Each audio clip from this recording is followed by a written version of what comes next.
This bridge was never meant to carry people. It was built to carry water, 60 kilometers of it, moving on its own, with nothing pushing it but the shape of the land. No pumps, no machines, just people who understood gravity better than almost anyone before them. Rome was growing faster than any city before it, and every new neighborhood needed water. For drinking, for baths, for fountains in every square. But the springs near the city could never keep up. The water Rome needed was kilometers away, on higher ground, past hills and valleys in between. So Rome's engineers set out to do something that sounds almost impossible. Make water travel 60 kilometers, moving by itself all the way downhill. The secret was a slope so gentle that no eye could see it.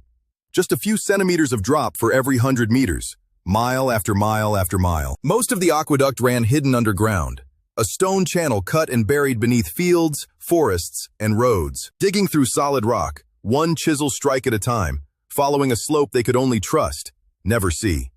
But sometimes, the ground itself refused to cooperate. A valley would open up, too deep and too wide to tunnel under. So when the land dropped, the water had to rise instead, carried on bridges of stacked stone arches, climbing higher than any building in Rome. Each arch had to bear enormous weight, yet still hold that same whisper-thin slope, precise enough that the water wouldn't stop, or spill.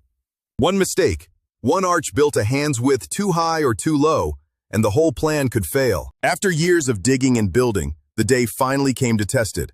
The engineers opened the gate at the spring and waited. The water moved, and then it slowed. Then it stopped completely, pooling in the channel instead of flowing on. Somewhere along 60 kilometers, the slope was wrong. Too flat, or worse, tilted the wrong way entirely. There was only one way to find it. They walked the entire channel, checking the level again and again, kilometer after kilometer. Finally, deep underground, they found it.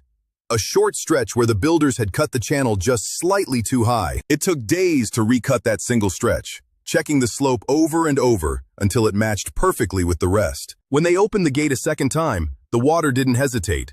It moved steadily, silently, exactly as it was meant to. 60 kilometers after leaving its spring, the water reached Rome, pouring into fountains for anyone to fill their jug, free, every single day. That aqueduct kept flowing for centuries, long after the engineers who built it were gone, long after anyone remembered their names. They never saw a single drop with their own eyes reach the fountains they imagined. They simply trusted the slope and let the water do the rest. All over the world, people have shaped water, stone, and rope into things that outlasted them by thousands of years. If you like this story, hit subscribe. There's a whole world of things like this still waiting to be found.